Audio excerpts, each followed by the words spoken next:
are CNN Student News, and Fridays are awesome. I'm Carl Azus. Thank you for watching. The World Wildlife Fund, an international conservation group, says more than 2/3 of the world's wildlife could be gone by the year 2020. The organization says there's already been a 58% decrease in the number of fish, mammals, birds, and reptiles since 1970. The number of elephants, as we've reported, has dropped drastically, in part because of poaching. And the WWF says overfishing could make 1/3 of the planet's sharks extinct. Looking at wildlife as a whole, one major reason for all this is habitat loss. A WWF conservation scientist says it's because people are using so much of the planet and destroying so much of the animal's habitat. His organization suggests more government laws protecting the environment and that people look for more sustainable products and renewable energy. But not all scientists totally agree with the WWF report. A conservation ecology professor at Duke University says it's true that wildlife is declining, but he called some of the WWF's numbers sketchy and said its research is flawed, in part because most of it focuses on Western Europe.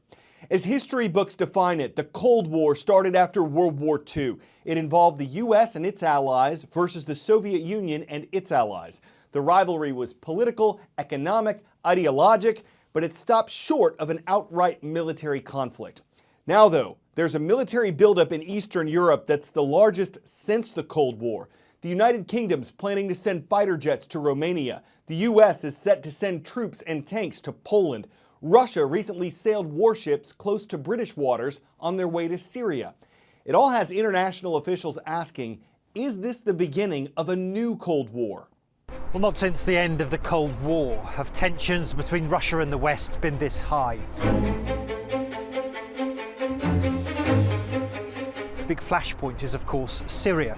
Russia's bombing in support of its ally, the Syrian president, has drawn condemnation from the United States and Europe. Russia has responded by bolstering its military in Syria, deploying even more state-of-the-art anti-aircraft missiles, and by upping its rhetoric. Of course, the Syria conflict is only one of the flashpoints between Russia and the West. Another is Ukraine, where Russia is under Western sanctions for fueling a bloody rebellion in the east of the country after annexing Crimea in 2014. There's also the issue of hacking, with Russia accused by US officials of breaking into computer systems of political institutions. The Kremlin denies it, but there is a growing sense that Russia and the West are locked in a collision course over a whole range of issues. Critics argue that Russia's president, Vladimir Putin, is just an autocrat bent on subverting the international order to which Russia was invited to be a part. But I think many Russians see it differently. They see a world that after the end of the Cold War was almost totally dominated by the West and by the United States in particular. Because it's our duty to speak in this place of freedom. Russian interests and concerns, they believe, have been trampled on with NATO expansion and the toppling of former Russian allies in the Balkans and in the Middle East. And what many Russians like about Putin is that he is saying enough is enough and standing up to US dominance. И, конечно, нам нужно укреплять безопасность и обороноспособность страны, отстаивать ее позиции на мировой арене. Рассчитываю, что парламент... So what Syria and Ukraine and hacking are really about is this. Like it or not, that relationship between Russia and the West after the Cold War, the post-Cold War settlement as it's sometimes called, is now being renegotiated. Ray of Light, Hope, Echo. These are the names of some of Japan's Shinkansen, the network of bullet trains that quickly connect different parts of the country. There are hundreds of them in Japan, and the next generation of maglev, or magnetic levitation trains, promises to be significantly faster. Will Ripley climbs aboard for a trip through the past and the future. It's one of the most sophisticated transportation networks in the world, the arteries of Japan, pumping millions of passengers across the country, and the trains are almost always on time. Walking into Tokyo Station, you're surrounded. More than 3,000 trains and 500,000 people passing through this one station every day. But trains are much more than transportation here in Japan. Welcome to the Shinkansen. They tell a story of this country's character and changing relationship with the world. Was this your seat right here? Yeah. And so Does being in here bring back memories for you? Yes, of course. Fumihiro Araki is living history. He was a conductor of the Zero Series Shinkansen, Japan's first high-speed rail. Tell me what it was like when the bullet train first was unveiled in Japan. 世界で、一番速い列車を運転するという気持ちだったので、とても興奮しました。We're standing on board the original train, unveiled in 1964. At the time, it topped 210 kilometers an hour, which was unheard of.